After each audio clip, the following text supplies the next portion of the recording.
I get this question a lot about temporary liquor licenses when applicants are one, buying a business, or two, trying to open a new business.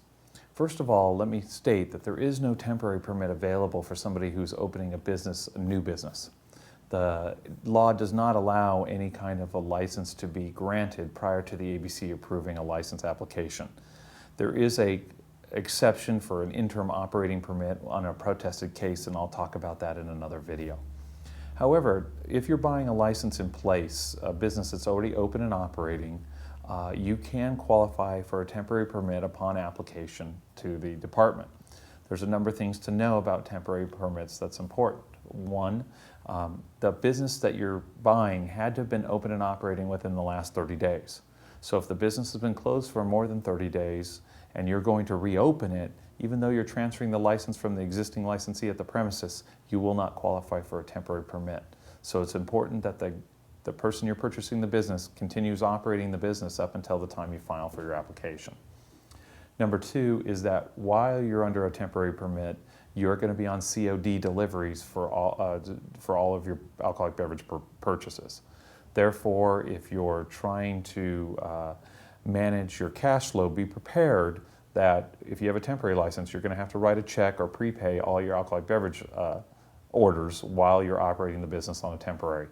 The one exception to that is if you have another retail license in the same entity that you're applying for in the state, a permanent license, and you're in good standing with your credit with your vendors, then you can qualify for credit because you're an existing licensee. The important thing to remember about temporary permits is that they're good for only 120 days.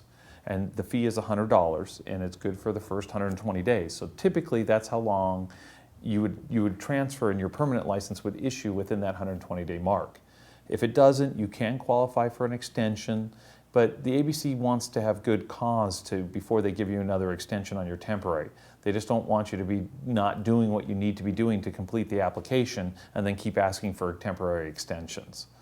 The other thing important to remember is a temporary license is exactly that. It's a temporary. If you have a violation during the temporary license process, the ABC can suspend your license immediately or cancel it, and you don't have any real rights or remedies to get it back. They usually don't. They'll work it out with you, but it's a good thing to remember that it is a temporary license and you don't have as many assurities and protections that you would once your permanent license issues. I recommend temporaries in very careful situations because escrow is still pending. The seller has not received the full purchase price and they've given possession to the buyer.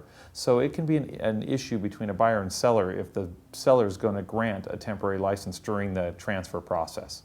If you need to know more about the transfer process and temporary licenses, give me a call. I'll be happy to go through this with you in detail as it applies to your particular case.